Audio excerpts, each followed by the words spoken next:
Welcome to Soul on the Slab. Is there no limit to what neuroscience can do? One of our keynote controversies here at the Battle of Ideas. Actually, the issue of neuroscience has moved well and truly out of the sphere of science and is discussed by many people in public policy, and that's one of the things we want to reflect on. And there isn't too much in the way of human activity today that isn't now fashionably explained supposedly by neuroscience. Just as a sort of sign of this, a recent Salon magazine article was entitled "The Neuroscience of Facebook. It Makes Our Brains Happy." Now, it's only natural that advances in knowledge about the brain would make us think more mechanistically about ourselves. But reading too much into scans can become truly consequential when things like the law hang in the balance.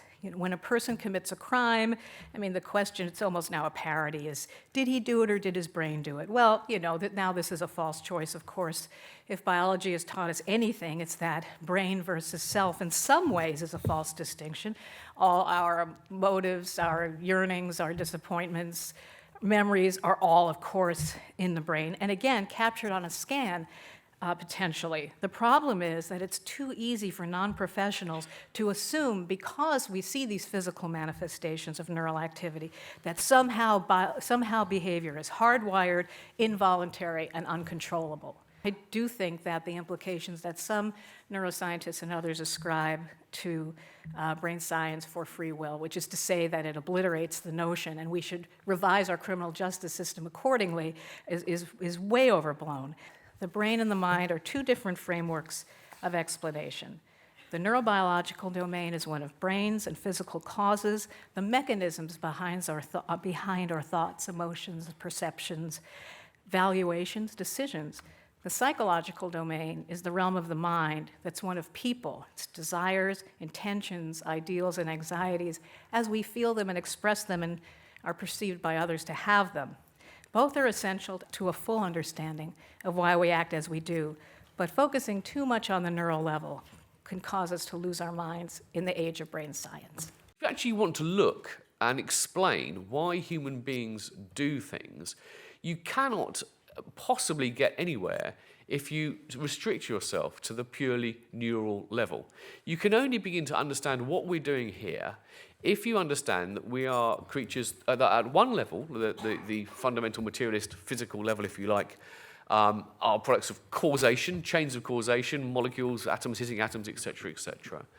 But it's quite evident, it is a fundamental datum of the world, I think, that we are also creatures who behave according to reasons and have meanings and values. If I was to shout, duck, and you ducked, for example, sure, there is some account of the universe in which you could see my sort of, the voice waves rippling through the air, going into your ear, affecting the brain and so forth. You could, if you like, come up with some kind of way of following what was going on at that purely physical level. But quite clearly, the reason why you ducked was because I said duck, and you understand the meaning of that term, and that's why you did it. We are not just creatures of causes in the physical sense, we're also creatures of reasons. We don't just do things because neurons fire, we do things because we understand, we have desires and purposes and so forth. So I'm a clinical neurologist and I'm a cognitive neuroscientist. So that means I spend most of my time studying mental processes in the human brain, the mapping between reason and neurons that Gillian was talking about, and I use functional magnetic resonance imaging and other brain imaging technologies. But I think it would be wrong to say that the brain thinks. People think, and brains have patterns of neural firing, at least in my view. And quite a lot, I think, of our misunderstanding about this comes about when scientists or commentators or other people make this slippage between proper levels of description and levels of inquiry. Well, if you step outside this hall at the end of the day, you'll notice there's quite a lot of leaves that have fallen onto the pavement, and some of them have left an imprint there and blown away, and you get these beautiful patterns left on the pavement. If I were to show you a photograph of one of those prints, I think about 90% of people in this room, if I asked, what do you see, you would say, the print of a leaf. But that's not what you see. That's your interpretation of what you see. What you see is a patch of color superimposed on another patch of color. And you interpret what you see because you have experiences prior to seeing the photograph of leaves, and you also have experiences of things changing over time, that something that was there is no longer there. And in fact, most of what human activity is interpretation of the data that we perceive through our senses, rather than just the mere representation of that data.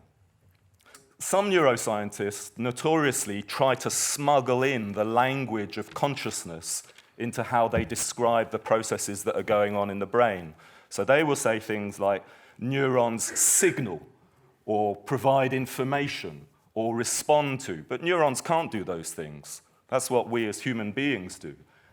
There's just an electrical impulse. It's also a language plagued by vague language. So neuroscientists will talk about something being associated with something else, or influenced by something else. But these are descriptions, not explanations. I'm saying all this not because I want to dismiss neuroscience, but just because I think it's important to highlight that it's a contested field with some important barriers. I think it also suffers from presenting a deficit model of the brain as well. There's a lot of focus on what happens when a part of the brain is damaged and what that reveals, supposedly, about what would normally be there. But, you know, suggesting that normality is the opposite of damage is a bit like saying I want to study democracy through only looking at dictatorships, because I'm presuming that one is the opposite of the other. And that's not true.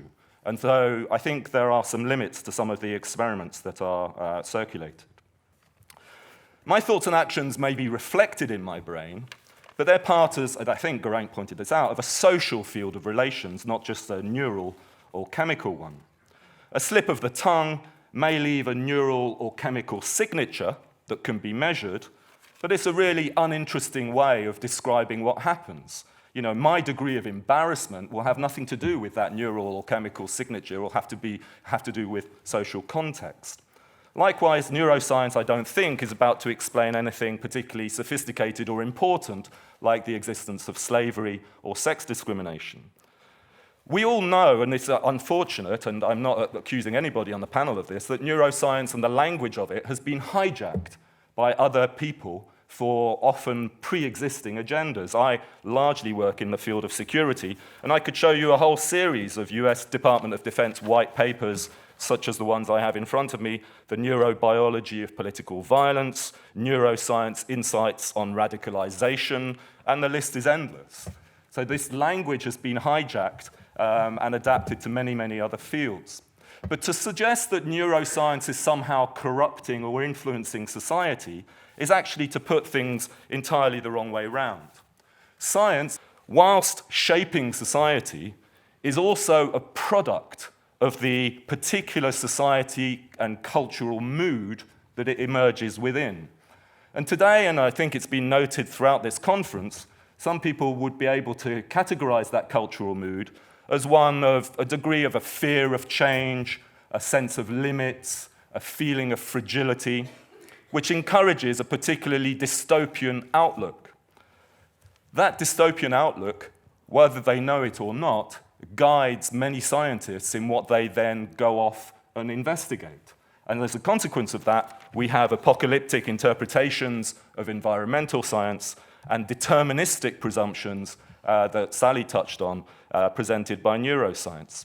I understand that a few in this room may have been Marxists once upon a time, so I just wanted to remind you of something that Marx wrote in his introduction to the contribution to a critique of Hegel's philosophy of right of 1844, two elements of which I think are very pertinent to this discussion. He says, theory becomes a material force as soon as it has gripped the masses. So here you have a materialist who knows that matter is not all that matters, and that ideas can have a material impact. And the other quote he makes is, the immediate task of philosophy, once the holy form of human self-estrangement has been unmasked, is to unmask self-estrangement in its unholy forms. And therefore, we have gone through a period when we have revealed the limits of religious determinism. And what I want to suggest to you this afternoon is now we need to reveal the limits of neurodeterminism.